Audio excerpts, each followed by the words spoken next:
Welcome to Shreveport Bossier Local Lens, the podcast dedicated to sharing the stories of the people making a difference in the Shreveport Bossier community.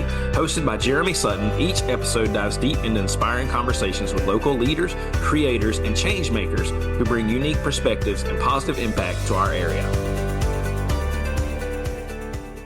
Hey everybody, welcome to the Shreveport Bossier Local Lens podcast. I'm your host, Jeremy Sutton. I'm here with my good friend Clint Davis of Clint Davis Counseling, Integrative Wellness, and we're going to just talk about his practice, our lives, Jesus, whatever comes along today. Clint, thanks for being on the podcast. Absolutely. Glad to be here. Yeah, well, hey, let's start with this. So you and I went to Tech. Yep.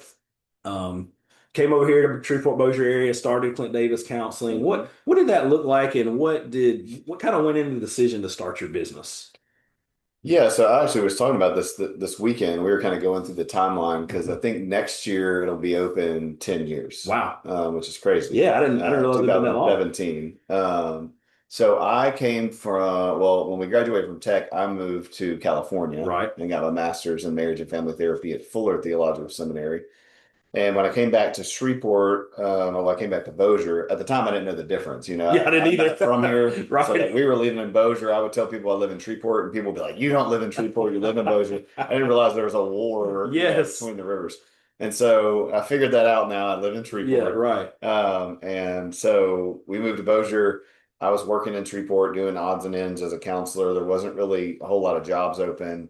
Ended up working for the Children's Home, Methodist Children's Home out of Ruston. Had some connections there from working there in college. Yeah. And worked with the Hub Urban Ministry, did some, personal injury stuff. I was just trying to get as many jobs as I could to provide. And I was making $37,000 a year when I got my first full-time job. And I was like, oh my gosh, I'm rich. We can live. Yeah. We can buy food. This was 2010 and 2011.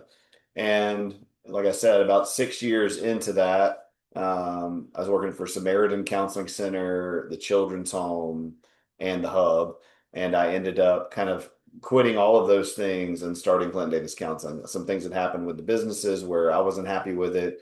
They were wanting me to work with just the Methodist Church and those pastors as they transition with a big change in their conference. And I didn't want to quit working with human trafficking and with poverty. And so met with some people, and Brent and Cassie Hammett really encouraged me to, start Clint Davis Counseling and call it Clint Davis Counseling. Had a really hard time with that. I wanted to name it like Wellspring Counseling or, something, but I thought it was just going to be me.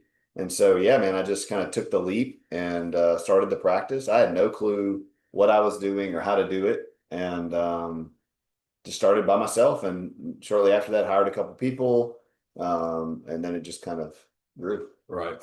Yeah, I love it. And it's, somebody reached out to me the other day because I'm highlighting you right now this month on my business page. And thank you for that. Well, yeah, I'm on staff here, so I want to support you as much as you've supported me over the last several years. But they said, hey, do you know Clint Davis? And I'm like, yeah. And they're like, well, I think I need some counseling. I was like, well, look, there's Clint, but then there's like 20 something other people, and they're in Benton, Bossier, Shreveport. I was like, so I think this person was in Benton. I was like, so there's somebody perfect for you. Yeah. They got men, women, whatever. And they're like, oh, that's good to know. I didn't know that. So, but anyway. Which is strange, man. I think I was at dinner the other night, and I was coming out of El Cabo, and there's some people at a table, and they were like, hey, and I came over, and I was like, good to see you guys. And one of the people was like, this is Clint. And I said, hey, nice to meet you guys. And they were like, well, what do you do? And I said, I'm a counselor. And she was like, I love counseling. I go to counseling. And I was like, oh, cool. And I was like, where do you go? And she's like, well, Clint Davis Counseling. And the lady across her was like, this is Clint Davis, and she was like, I didn't know that was a person. Oh, gosh. Which I was happy about. Yeah, right. Like, I'm really happy that we're at a space where, people do know there's a person. They want, if they follow our podcast or they listen to me talk or whatever. But we have such a depth of a team, such a connection and such an intimate relationship with our teammates and our staff that, it's a, I hate to say it, it's a brand. It's just like anything else. Like, people go and they think it's some old guy who died who left behind like a practice. Like, even I'll come out in the waiting room and Ross will, have a client, and the lady will be like, oh, this is Clint Davis Jr. And he's like, no, he's the owner. And she's like, oh, I thought, Clint Davis was like an old guy. So it's just a weird, after a decade now. Yeah. It's like some people will intimately know me and know us and follow everything that we do and that I post. And then some people don't even know I'm a human, that I exist. And so it's an interesting kind of thing to figure out. And that's kind of good too, because I Yeah. mean, well, I know you know, but like that's when I have somebody, like if I ask somebody to leave me a Google review, especially because I have a mobile business, I'm like, oh, will you do that just so people know I really am a person? And I'm Yeah. like, don't try not to put my name if you can help it, because Yeah. maybe hopefully one day I'll have other people working with me, Sure. and it won't be, well, we want to see Jeremy, and I'm That's like, right. no, we want you just want this good service. No, and we have that. I mean, we have so many people within our practice who are generating their own internal referrals, who Hmm. friends are going, hey, go see, whoever at the Yeah, practice. And that's the thing that I can say 100% today. There's nobody at our practice who I wouldn't send no, like my wife to, yeah, where I couldn't have always said that because we're growing, you're learning, I've had to learn to not just be a business owner, but to be a coach, to be a sure, friend, to pastor our staff. And that changed, man. I think, we had Monroe and Ruston offices in the past, and they were going great business wise. They were a great success for what like a business owner would want money wise, but I couldn't be in relationship with people in Ruston and in right, Monroe. And so, we just made the decision to close those. And then the last 2 years have gotten really tight with the Bossier Benton, the yeah, 25 people that you want to be close with yeah, now. But I don't ever want to lose that part right, where I can guarantee that the staff, every single person loves the Lord, has yes. great training, is on the same page about mental and emotional and spiritual health. And also, I would feel comfortable sending anybody Yeah. to. Well, I mean, I think at the end of the year, I looked and see how many people have referred to me, how many have I referred. So last year, I referred 5 people to y'all and none to you, Right. because I trust Lanita and Ross and Lyle and all the people, like, Yeah. and that's who I've sent them to. I'm like, hey, go, you need to see, no, you don't need to see Ross, you need to see Lanita. Right. And no, I think you need to see Ross, or you need to Mhm. see Lyle, because I know their personalities Yep. and they're all amazing, God loving people. And so I'm like, no, you go see this person. That's right. Yeah, it's So great to have the diversity yeah. in need and temperament and style. Absolutely, because I love Ross. My wife would never, because he's Right. blunt, Yeah. and Yeah. I love that. I want somebody blunt, and it's not a bad blunt. It's just I need somebody to tell me the truth, For sure. And so some people are like, no, I don't want that. I want you to tell me the truth. That's why I like talking to you, because you're going to tell me the truth. Okay. Well, so talk about that. So you said you had no idea what to do with your business. I felt the same way the first time I opened a business. I was like, Hmm. I thought I knew what to do, and then about a weekend I realized, oh, I'm in trouble. How did you like fight through all that? How did you get to where you are today?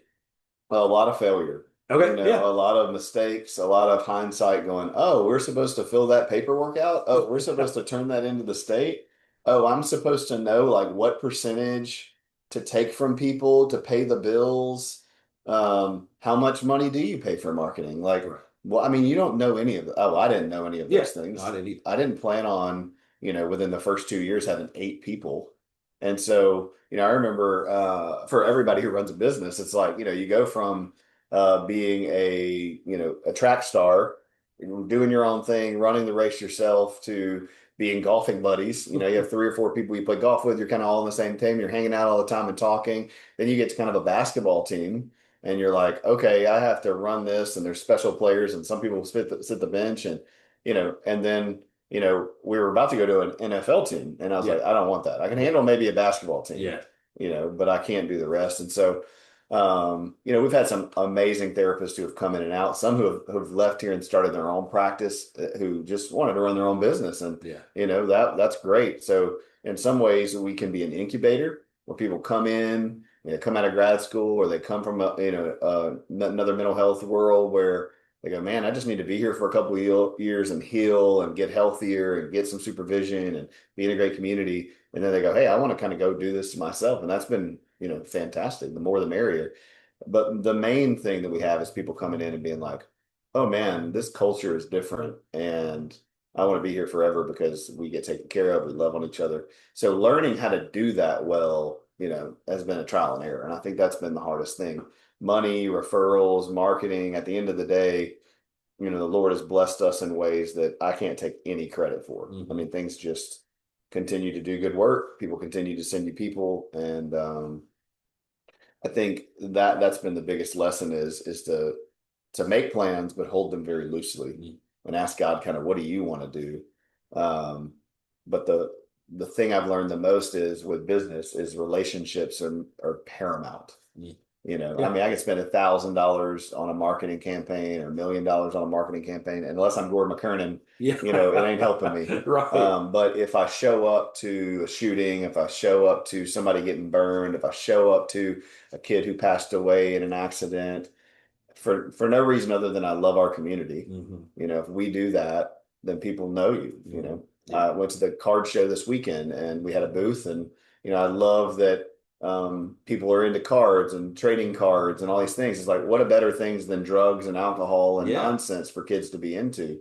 So I want to promote those things when they come in. So I'll spend $1,000 to market. Do I get anything out of it? Like, no, but I make connections and Right. really genuinely care about our community. Yeah. And I think that matters. Oh, a million And you percent. can't put a dollar sign on No. I yesterday, I didn't have anybody to see yesterday morning. And so and I was like, I'm just gonna go back home. it. I'm gonna sit and do work on my computer. I've got a little business course I've been going through, friend of mine. Anyway, I should probably do that. yeah. But anyway, it's helpful. Yeah. But I started like I sent emails to four schools. I went to Benton High School last month and did like a teacher appreciation day. I was there all day, rubbed on, stretched, did all kinds of stuff with teachers. They loved it. And I kind of used them as my incubator because my wife's there. I was like, they like it. And so I reached out to four schools and then I called somebody and then two more emails. And I got like two new patients within an hour and something else. And I called my friend that's the guy that did the business course I'm taking, who's a friend of mine. I was like, dude, I just need to like reach out to people more because it's I have spent money on marketing and got nothing from it, Hmm. and then go have a lunch with somebody, and then I get 10 people, 10 referrals from them because they Yeah, know and trust me, right? absolutely. But you have to have margin in your life for that. So that's the Yes. other thing that I would say, as a business owner is if you don't, create margin for relationships, and if money is your ultimate success measurement, Mhm. like, I mean, okay, Yeah. like for me, it doesn't make any sense for me to be making 40% more than the therapist I'm working with every day. Right. Right. If I pull up in a brand new Audi tomorrow, or if I buy a $1 million home, or if I'm walking around and like for me, that's just not the culture that I want. I'm not saying it's good or bad, Right. but for me, success is my staff being really taken care Mhm. of? Do I know them? Am I able to pray for them? And at the end of the day, know kind of their story and where they're at? And too, am I not outrunning them in the benefits of doing all this hard work Yeah. together? And as a Christian, like that's ultimately the goal. Am I really giving glory to God in what I'm doing, or am I trying to get glory for myself? And to be honest, that's part of the biggest growth is in the beginning, you're trying to get glory for yourself. You don't even realize it. You're trying to start a business and get out there and get known, and you want to be known, and you write a book and you want people to right, and just really sitting back and being like, okay, man, that's a lot of self-seeking, self-gratification. And even when you get it, it's not enough, No, it's right? never enough. Even if when I did the TED Talk a few years ago, that would have been something that if you'd have told me I'd have got to do a TED Talk 20 years ago, 15 years ago, I'd have been like, no way. Like that's the cream of the crop, paramount. Mhm. Like, man, if you do a TED Talk, you get millions of views, Right. it's like you do it and it's like, well, it didn't change my life, right? It Right. didn't make my friends love me more. It didn't Yeah. make my marriage better. It didn't make me a better father. Yeah. And if it's not doing those things at this point, I really don't care that much. Yeah. So that's been the peace of mind that I've had with this is like, where's my circle and who are the people and what are we impacting?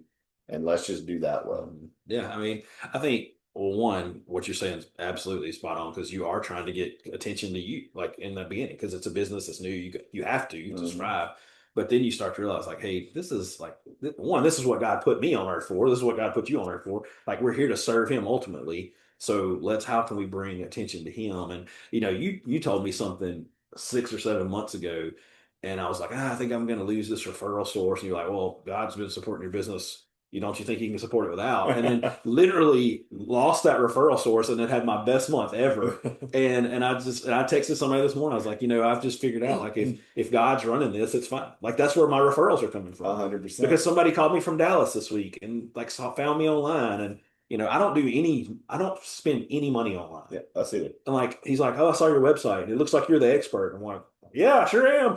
And Yeah. so now I'm seeing his aunt, and we'll see her for a long time probably, and are able to serve her because that's what God's blessed me to do. But like, it's not anything I did. No. Like it was just I was sitting at Raising Cane's. I was like, somebody emailed me. What is this? And I thought it was a scam. Called him. No, it's a patient. So it's awesome. Yeah, I mean, and that takes a lot of prayer, Mm. a lot of being in the Word to remind myself, like, oh, God has been doing this from the beginning, Yeah. right? If you just read Genesis, I mean, if you, literally, if you just take the time to read Genesis and really thoroughly spend some time in it, the narrative is God has a plan, God is good, God tells us what to do. We totally don't listen Right. and do whatever we want to do. And in spite of that, the things God said he was going to do to bless his people and the ones he loves happens, Mhm. you know, Yeah. in our mess ups. And so there's a lot of things I look back on over the last almost 10 years now. I go, man, I wish, I could think, I wish I would have done that differently.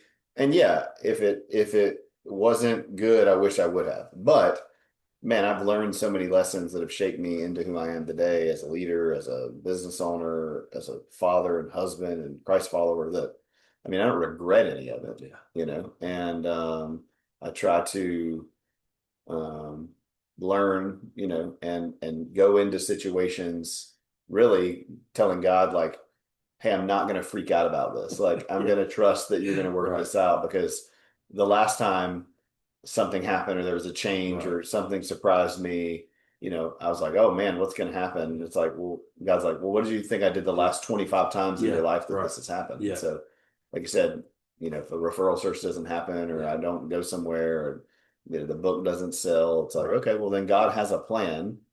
I don't know what it is, Sure. but I know it's better than what I can come up with. Right. Yeah. I mean,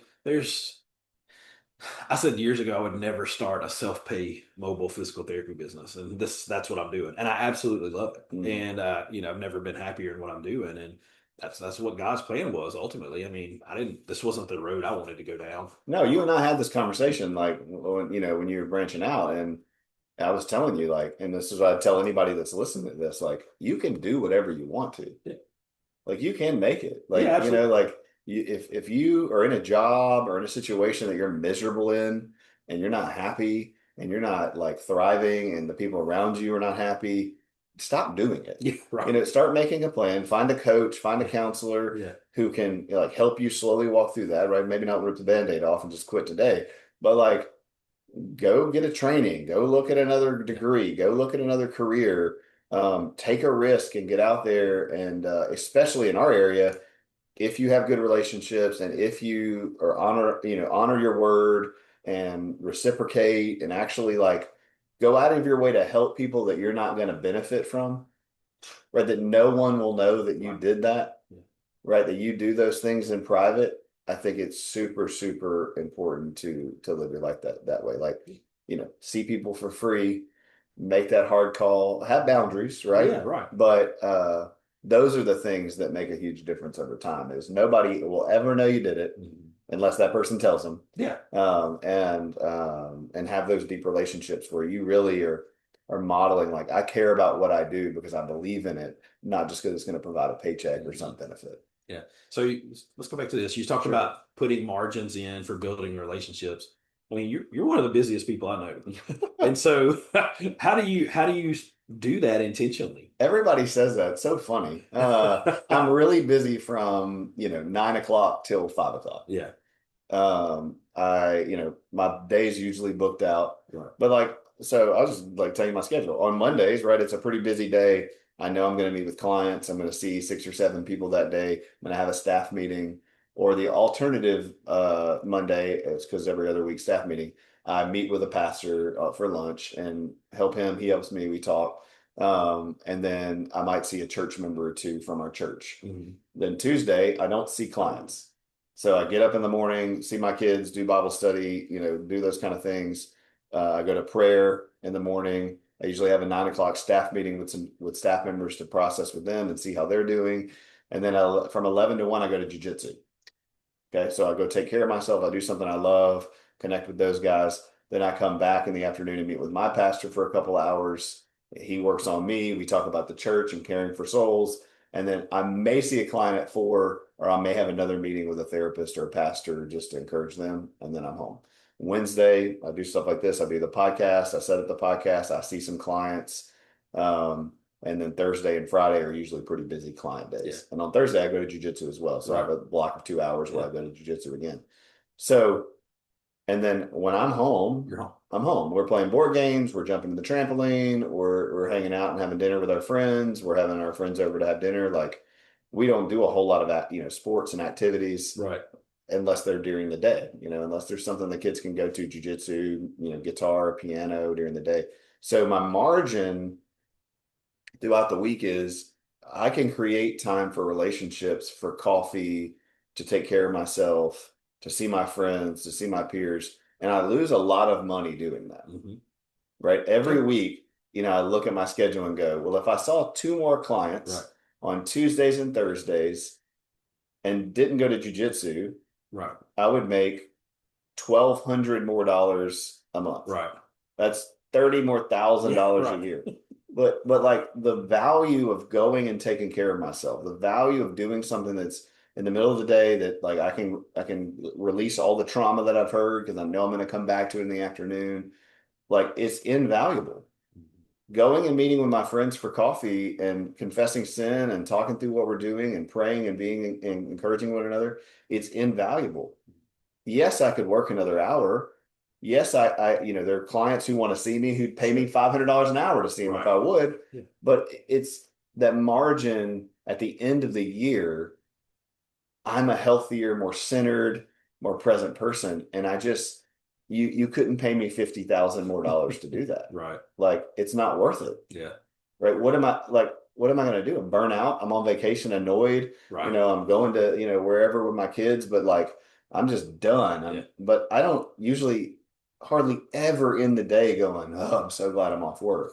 I Right. don't check my clock and think, oh man, can't wait to get off today One because more I'm hour. tired of all these things. Yeah. I mean, there are moments where, Sure. that's the case, but I don't get up in the morning and go, God, I hate going to work. I get up in the morning, I'm like, Yeah. What are we doing today? this is what I'm doing. Yeah. I can't wait to do this thing. Yeah. So, but that's taken, it doesn't just happen overnight. Right. It's a process over Yeah. time. Well, I think one thing I know about you is like after 5, I know your phone's on Do Not Disturb. Well, it's Yeah. on Do Not Disturb most of the time. Yes. But So let's talk about yeah. that. So Andy, at the Christmas party, they had this pillow that they bought with my face on it. So it was a gag gift. Yeah. Yeah. And Andy, like he says, well, maybe I'll text that pillow because I know it'll respond to me. And because I have my phone on Do Not Disturb, except for like my family and immediate friends, Yeah. because I don't want to get dinged all day. No. I check it, Right. but if it's not an immediate need, there are times in my day that I book out to respond. So they may feel like, oh, yeah, I'm going to respond in 4 hours, but from 2 to 3, I'm responding to 10 text messages. Right. I put the little blue dot on them so I can respond. It's not that I don't respond. I just don't respond immediately Yeah. mostly Right. because I'm usually with a client. I'm with another pastor. I'm with another person I'm caring for. I'm not sitting on Facebook hanging out. And there's nothing wrong with that. No, but it's like our emails have become, oh, I have access to you at all times. Yeah. And when you become a person where, I mean, every time I check my phone, there are 20 things that I now know that I can't deal with right now. Right. That's a lot of stress. Yes. And I don't want to know about your affair Right. at 10 o'clock on Tuesday when we're going to deal with it on Thursday. Right. Like I can't deal with that right now. Yeah. But if I go, oh, I'm gonna mentally be ready for that at 2 when I turn my phone back on and check my updates. Yeah. Like, No, I love it. I mean, I love that you do that because, like, I had a lady call me yesterday. She's like, I'm desperate. I've been to XYZ and nothing's helped, but I think you can help me. And I'm like, okay, awesome, which is what I want to hear. I want to be able to help you. And she's like, how late can you see me? And I was like, 3:30. And she's like, can you push it to? And I said, I tell you what, I said, I know it's not going to be a long-term thing. It's going to be twice a week. I'll do 4:30. I was Right. like, and she's like, well, would you push it to 5? I was like, no. I was like, I was like, You're already giving I her said, an I hour. have already given you, because I usually stop at 4:30. Yeah. I've already given you an hour longer Yeah. that I'm going to have to like not see my kids or whatever. 100%. And I was like, I'm not giving you 6:30. Yeah, and I'm not saying I do that perfectly. No, I don't but, either. But here's the thing, There has to be a balance. for my wife especially, if she sees me after hours out on the back porch pacing on the phone, Yes. right, she knows it's something really, really important. Right. Right. And she knows I've chosen to do it because it's necessary. Right. If I'm doing that multiple times a week, Right. she's going to have a problem. Absolutely. And I have a problem. Yeah. But if she knows that's few and far between, and if he's doing it, it matters, Then when I come back in, she's not like, "What are you doing?" Yeah. She's not checking on my boundaries. She's not Right. asking me what's going on. Yeah. She's like, "Yeah, I know. I know he's going to handle it perfectly." But I've had to earn that Yeah. because I've done it wrong for a lot of times. Yeah. I felt in my own like sense of savior complex and wanting to help everybody. Man, I've been on the phone. I've answered emails. I'm, dealing like I have to. I have to. And now that I've created margin. I don't have to, and everybody's okay. Yeah. Yeah. No, Nobody dies. obviously, if somebody's suicidal or Sure. there's life or death situation, I'm going to address it. Um, but I think that teaches clients, it teaches my staff, it teaches my family what matters and what doesn't, and who I trust and who I don't trust when it comes to the Lord. Yeah. So, again, I don't do it perfectly, but I think you have to do the right thing about 8.5 out of 10 times Yeah. for somebody to trust you. Yeah, and then but you've set expectations too, and Sure. that's what it is. And like I know if I text you after 5, I may hear from you tomorrow, and that's fine. I don't care because it's not important. Probably, Right. if it's important, I'll say, Clint, this is an important call, or I'll call Or you. you'll call me. Yeah, Right. or I'll text JC and be like, hey, I need to talk to Clint. Tell him to call Absolutely. me. Yeah, it's not that people can't have Yeah, access. yeah, If you really need me, somebody will call Tracy that's and right. Tracy will come in That's and right. like talk to me. But if that's not that necessary, then But I did the same thing. I did my PT clinic, and then I help people write and self-publish books. And the first big client I ever she gave me more money than anybody had ever in their life, and I was like, oh my gosh. And I ended up firing her because she started badmouthing me on Facebook because I didn't return a phone call when I had talked to her 5 times that day. And it was Friday night, and I was out with my kids. It was 10 o'clock, and I was like, mhm. "Hey, I'd already said we'll fix this in the morning at 7 a.m." And I remember talking to somebody who's like, "You didn't set the expectation," and I did, and that's a hard lesson to learn. Yeah, Like, because I gave her back her money, and it's a like she was beautiful mad. concept. Yeah. Yeah, but I'm like, I won't do that again. And Setting expectations is something that, it takes practice and it takes effort, but it's so, so important. So that people know what they're going to expect. I would much rather authenticity mm, than people playing a game, right? If oh, I that's know right. what I'm going to get from you, like there's plenty of us that have different personalities, and it's like, oh, I know how he is, and I know how he's going to be, and I love him for it because I can trust it. Yeah, it's the same. It doesn't have to be perfect, That's right. right? But I know what I'm going to get from him, Yeah, and that's so so beneficial than people pretending, yeah. and then you don't know really what you're going to get. I got a new patient Monday, and he said, I was like, "Hey, I'm driving a gray F-150. I'm bald and have a big beard." And he's like, "That's a heck of a way to introduce yourself." I was like, "That's me, sir." I was like, "If you will just understand that that is who is coming to see you, then we will get along fine." Take it or leave And, it. and it was fun. It was good. And it's funny. I listen to so much stuff in business. I used to do a lot of business marketing podcasts and reading. And it's like, hey, if you have a luxury business, which I guess technically I do because I'm doing cash for therapy and it's not cheap, like never try to be funny. And I'm like, no, not no, that's not me. Like Yeah, I have to be me yeah, because that's what God made me. yeah. And I So think I think that's a great business advice. Like, figure out who you are, figure out what is authentic, mhm. and then do that. Yeah. Whatever you're doing. Don't try to be somebody else. Don't look on Instagram or get off that entirely. But don't look on there to other marketing gimmicks and try to be them. It's not going to work. No. It'll work. It might be like a bottle rocket. It might work up front. Yeah. You can go on ChatGPT and say, "Hey, give me this thing." But if you don't know how to embody that and Mm. actually be that consistently, it's not authentic. That's not going to last. Yeah, absolutely. What do you think? What do you think's been the biggest struggle business wise over the years? I would say learning that God's going to provide and not Mm. being anxious about like those numbers. Yeah.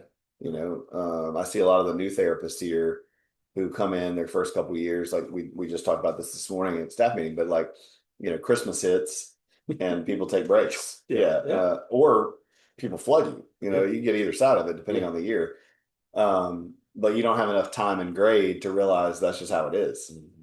You didn't margin, you didn't financially put that in the margins, right? You're like, oh, I'm doing great, I'm flush, and you're spending stuff and doing stuff and not being thoughtful. And then Thanksgiving hits or the summer hits or whatever, and you're like, oh man, I haven't seen it. I got 10 people on my books next week. I normally have 25. Right. And it's like, but that's part of it. Yeah. You're gonna have ups and downs.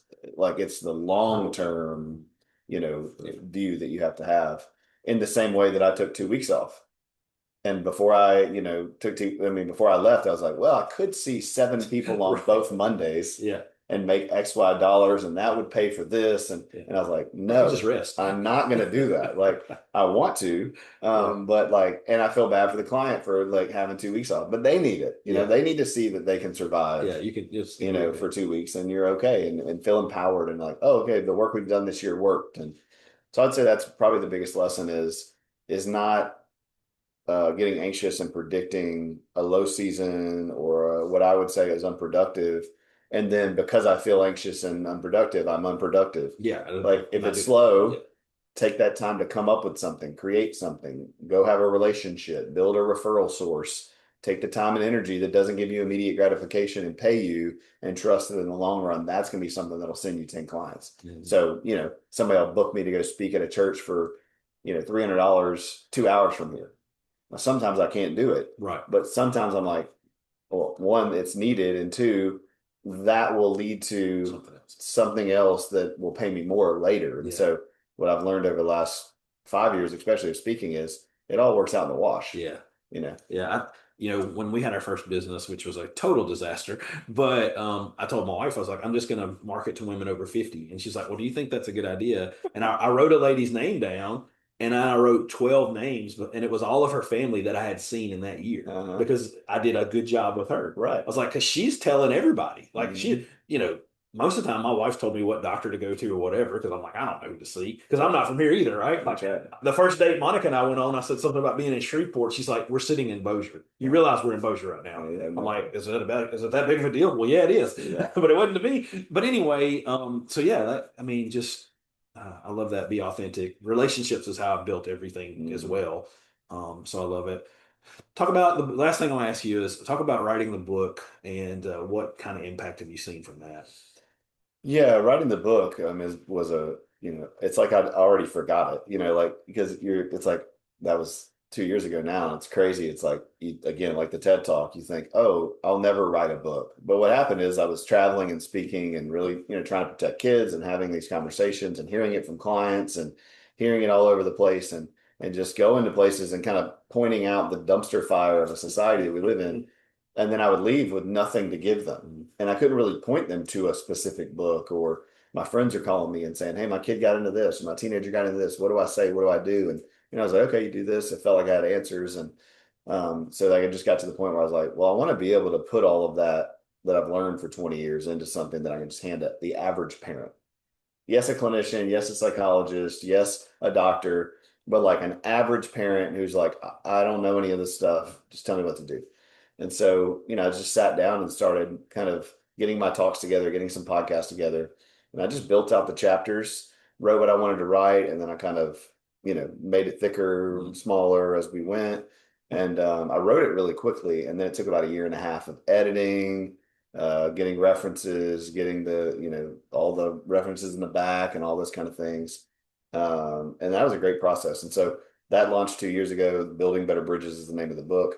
And I've gotten to speak, 60 times a year now. I bring the book.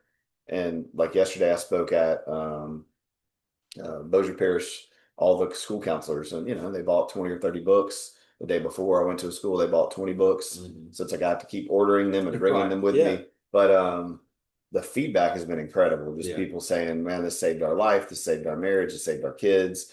This really helped us in this crisis. Mhm. I was able to, kind of, I have a teenager, so I skipped the first half of the book and went right to the chapter, told Yeah. me exactly what to do. I've had people texting me pictures of their teenagers reading about dopamine Yeah. and the literally the teen's like, okay, I don't like it, but I get why you won't give me a phone. Right. Like there's just been such a wealth of impact that I've been super happy with it. I have zero clue how many books I've sold. I haven't looked at it. I've That's never okay. added it up. Yeah. Like, I mean, it's into thousands, Yeah. so, but I just don't. If I look at that, two things are going to happen. One, I'm going to be sad that I didn't sell more, Right. or I'm going to be like, this is awesome. Look how great I am. Yeah. So I just rather not know and keep doing what I'm doing and Love it. moving from there. Yeah. Well, I love the book. I've read it. I don't think I finished it actually, so I'll be honest with you, but um, it helped us with our kids. We've got 11 and a 13-year-old, and I told my wife when Molly was 12, I was like, we need to have this talk with her because she's 12, and when I was 12, I knew all kinds of things, and my parents didn't Mhm. talk to me, so let's do it. Yeah. Well, So it's so much more, it is about talking to our kids about hard things. But, the first kind of quarter of it sets you up for any hard thing, Yeah, right? Not absolutely. just like sexuality, not just the pornography, not just internet issues or phone things, but like, most of us didn't learn how to talk to our kids just about difficult topics, No, bullying, no. conflict, emotional intelligence. Like, how do I handle boyfriends and girlfriends? How do I deal with these things? And I think the hope of the book and what I've gotten a lot is even if you don't have kids, people have called and said, look, I don't even have kids yet, but this has been such a healing process for me as a person because it was so validating and taught me so much about what I struggle with mentally and emotionally and spiritually. And so that's been the really, kind of cool thing is the proof's in the pudding. Yeah, So, yeah, absolutely. it's like, it's one of those things that may not ever be fancy and popular, but I know it's going to make an impact if somebody will just pick it up and read it. Yeah, absolutely. I mean, I think exactly what you said. Like my dad, our sex conversation, I've told this so many times. He's like, "Well, you know about sex?" I was like, "Don't have it till you're married." He said, "That's right," and he kept driving. I mean, that was our That's conversation. right. I'm like, "That was horrible," but I mean, he knew he was doing the best he could. Sure. He Yeah. was he was 20, he was 34 at the time. I mean, I Mhm. didn't have kids till I was 32. That's right. So I mean, he's just doing the best he could. But I laugh because I'm like, "Oh gosh," but we do need to talk more to our kids, and I love that you've written that, and I love that that's kind of something you've championed. And so sometimes I even think I'm like, okay, what can I do that's like Clint Davis that I can kind of champion, and which I love my seniors, and so that's it. But Well, you're doing a anyway, great job, man. I mean, I'm super proud of you, coming, knowing your story and knowing you from tech and seeing the risk you've taken and the ups and downs you've had and the way you love our community. I mean, you constantly are at my house working on my wife and you helped my foot before yeah, we started this. And you're just a person who I know I can count on. You're reliable. You do great work. And so the success that you've had, I mean, is due you, based on the work you've done. And I mean, there's so many times when I'm somewhere and they're like, oh, Jeremy Sutton? No, I know Jeremy Sutton. I love that guy. And, there's this dynamic of yeah. relationship. And Yeah. so I'm couldn't be thankful for you for our friendship and Well, I just relationship. drop your name anywhere I'm at because I'm like, if you know Clint, Clint, he's my friend. No. But well, I appreciate that so much. But and I appreciate you letting me be part of your staff and Yeah, all the man, cool love it. things. So it's been awesome. Clint, thank you so much for being on the podcast, and I think it was a great conversation. Yeah, man. I hope you guys have a good day. If you need something, give us a call. We'll help you out. Yeah, well, I'll link his book and website and everything so y'all can find it. But I highly recommend his book. And yeah, just reach out. So, all right, awesome. Thanks. Thanks for listening to Shreveport Bossier Local Lens. Be sure to subscribe, rate, and share the podcast to help us spread the word about the amazing people in our community.